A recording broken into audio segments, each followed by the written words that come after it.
وَهُوَ بِكُلِّ خَلْقٍ عَلِيمٍ، اور وہ ہر مخلوق کو خوب جاننے والا ہے۔ آیت نمبر 23 میں ارشاد ہوتا ہے اللہ ہی نے بہترین کلام نازل فرمایا جو ایک کتاب ہے جن کے سینوں میں اپنے رب کا خوف ہے،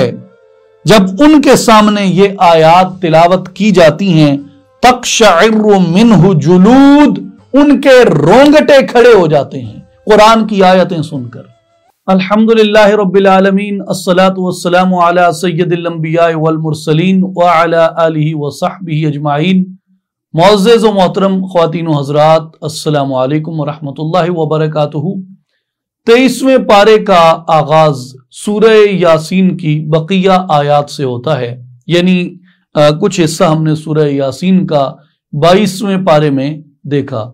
جہاں سے 23ویں پارے میں اس کا آغاز ہوتا ہے وہاں آیت نمبر 22 ہے سورہ یاسین کی، تو ارشاد ہوتا ہے اس میں پہلے اس خلاصے کو دیکھتے ہیں۔ آیت نمبر 22 سے آیت نمبر 29 میں حضرت حبیب نجار کا اظہار عبادت ہے، بتوں کی عبادت کا فائدہ مند نہ ہونا ہے۔ حضرت حبیب نجار کا اپنی قوم پر اظہار افسوس کرنا ہے، اور اس قوم میں سے کفار کے اوپر عذاب کا بیان آیا۔ آیت نمبر 30 سے آیت نمبر 44 میں کفار کی سرکشیوں کے اوپر افسوس کا اظہار کیا گیا، اور اہل مکہ کے غور و فکر کے لیے قدرت الہی کی تخلیقی نشانیوں کو بیان کیا گیا۔ زمین کو زندہ کرنے، جنت کی نعمتیں، سورج اور چاند کی تقدیر اور لیل و نہار یعنی دن اور رات کا بیان ہے۔ آیت نمبر 44 سے آیت نمبر 50 میں کفار کی سرکشیوں اور ان کے بخل اور ان کا عذاب کے انتظار کرنے کا بیان ہے۔ آیت نمبر 51 سے آیت نمبر 58 میں روز محشر کے برپا ہونے کا بیان ہے، اور اہل جنت اور ان کے لیے نعمتوں اور ان کے اوپر سلامتی کا بیان ہے۔ آیت نمبر 59 یعنی 59 سے آیت نمبر 68 تک مجرموں کی علیحدگی اور ان کو عہد کی یاد دہانی کرانے کا بیان ہے، جہنم میں داخلہ اور مجرمین کے جرائم کے اوپر اعضاء کی گواہی اور عمر کی درازی سے مرنے کے بعد اٹھنے پر استدلال کا بیان ہے۔ آیت نمبر 69 سے آیت نمبر 76 میں آپ صلی اللہ علیہ وآلہ وسلم کے شعر نہ کہنے کی حکمت ہے، اور قرآن کی عظمت ہے اور انعامات کے اوپر شکر کرنے کی ترغیب دی گئی ہے، اور بت پرستی یعنی شرک کی مذمت کی گئی ہے۔ آیت نمبر 77 سے آیت نمبر 83 میں انسان کی پہلی تخلیق سے مرنے کے بعد دوبارہ تخلیق کیے جانے کے اوپر استدلال ہے، اور اللہ تعالیٰ کے امر کن اور اس کی ملکیت کا بیان ہے۔ اب آئیے سورہ یاسین کی کچھ آیات کی تلاوت کرتے ہیں۔ آیت نمبر 26 میں ارشاد ہوتا ہے قیل ادخل الجنہ، اسے کافروں نے شہید کر دیا جس وقت، تو اسے کہا گیا قیل ادخل الجنہ، تو اسے کہا گیا کہ آ بہشت میں داخل ہو جا۔ دیکھیے یہ فرمان کس کو کیا جا رہا ہے کہ آ بہشت میں داخل ہو جا؟ مالک الملک نے کس کو جنت کا عطیہ عطا کیا، اور مالک الملک نے کیوں جنت کا عطیہ اس کو عطا کیا، کیوں اس کی بخشش کر دی، اور کیوں جنت اس کے لیے مقدر فرما دی، اور کون سا ایسا عمل اس شخص نے کیا تھا جس عمل کی اتنی عظیم جزا ملی، اور ایسا کون سا کارنامہ اس نے سر انجام دیا کہ رحمت الہی جوش میں آ گئی اور اس بندے کی بخشش کر دی، اس بندے کی مغفرت کر دی۔ اس نے ایسا کیا کیا تھا؟ اس آیت کی وضاحت کہ وہ کون تھا، اس کے لیے بخشش کیوں کی گئی، جنت کا اعلان کیوں کیا گیا اس کے لیے، اور کیا کارنامہ تھا اس کا، اس کو جاننے کے لیے آپ سورہ یاسین کی آیت نمبر 13 سے یہ بات شروع ہوتی ہے۔ وہاں آئیے وَاضْرِبْ لَهُمْ مَثَلًا أَصْحَابَ الْقَرْيَةِ إِذْ جَاءَهَا الْمُرْسَلُونَ، اور آپ ان کے لیے ایک بستی کے باشندوں کی مثال حکایتاً بیان کریں جب ان کے پاس پیغمبر آئے۔